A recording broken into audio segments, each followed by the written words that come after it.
Հայաստանը 35 տարի շարունակ տիրում է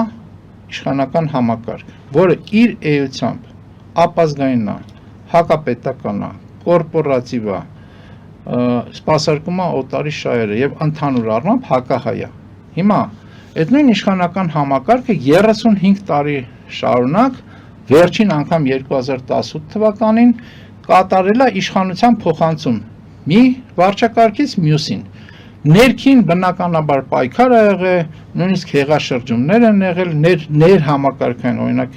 98 թվականին, երբ որ իշխանությունից զրկեցին Լևոն Տեր-Պետրոսյանը, ներհամակարգային պալատական, այսպես ասած, արքունական հեղաշրջում եղավ,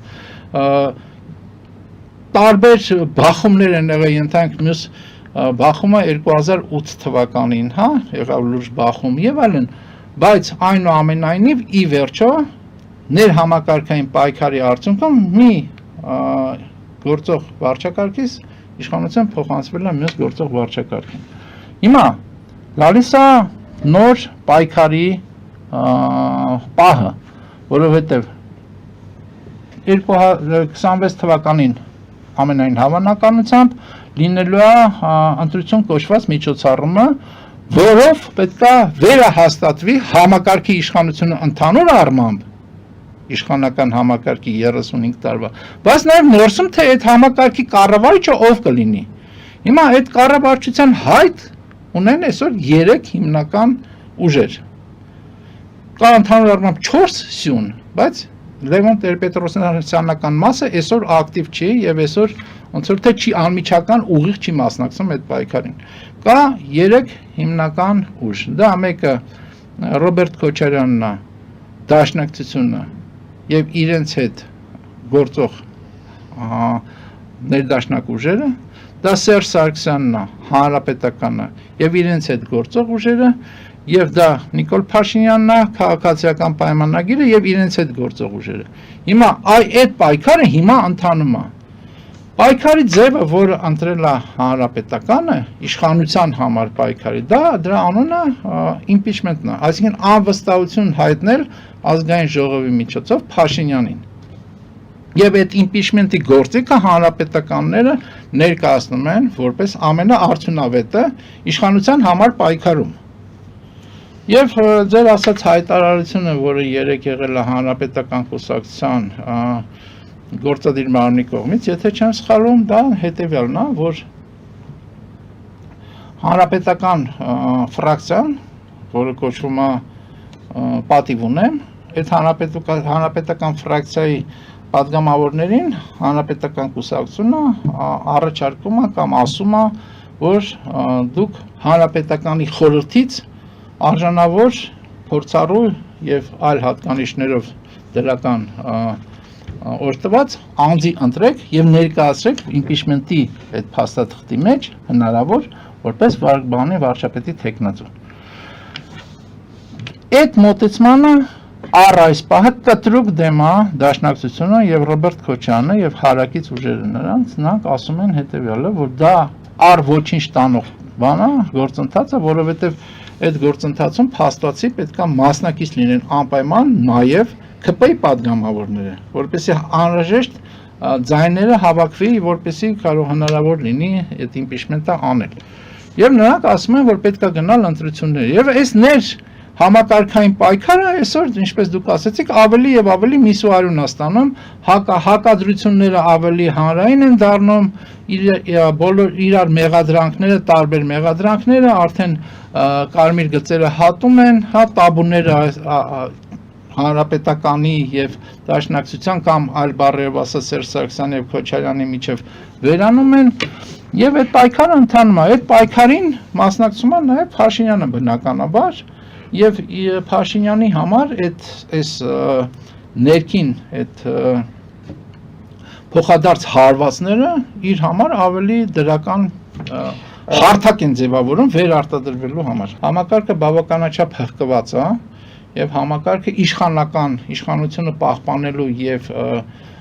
հարատևելու տեսակետից բավականաչափ ուժեղ է։ Հիմա այստեղ տեսեք, ես անընդհատ ասում եմ, որ համակարգը բացի ապազգային եւ հակապետական լինելուց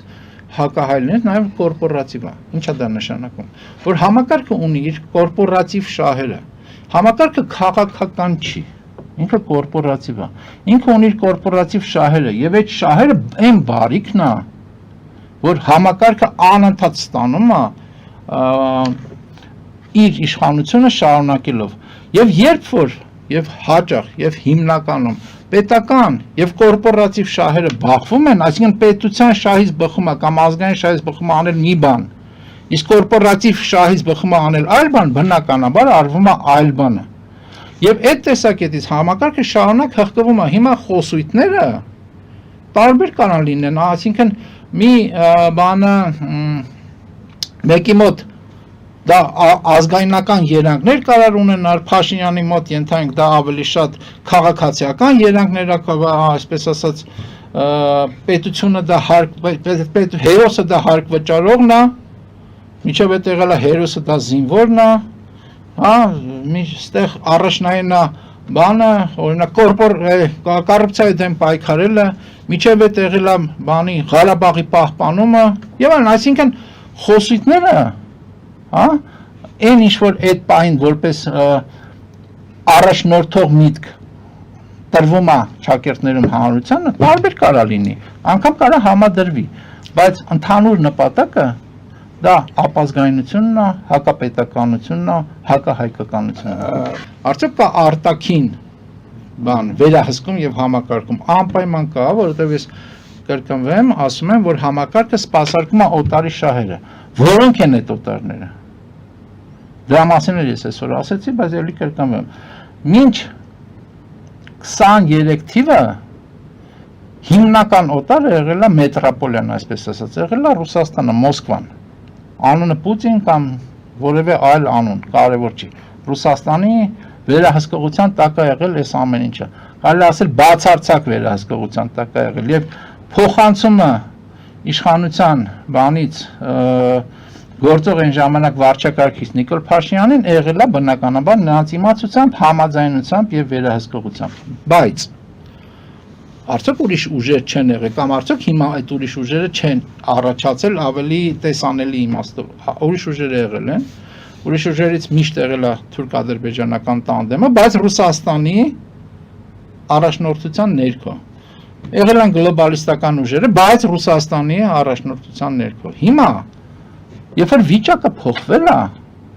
աշխարհակարգային իմաստով, աշխարհքաղաքական իմաստով վիճակը փոխվել է, Ռուսաստանի զորությունը նվազել է,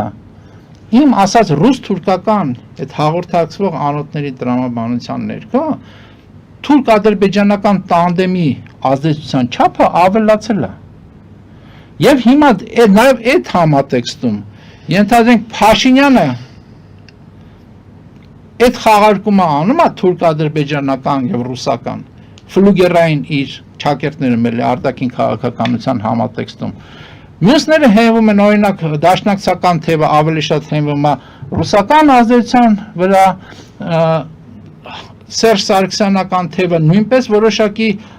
պարիտետա փորձում պահպանել ռուսականի բանով առաջնորդությամբ այնուամենայնիվ։ Այսինքն այդ ներքին պայքարում նաև այդ արտաքին վերահսկումը կամ արտաքին կառավարումն էլ կա, իհարկե կա։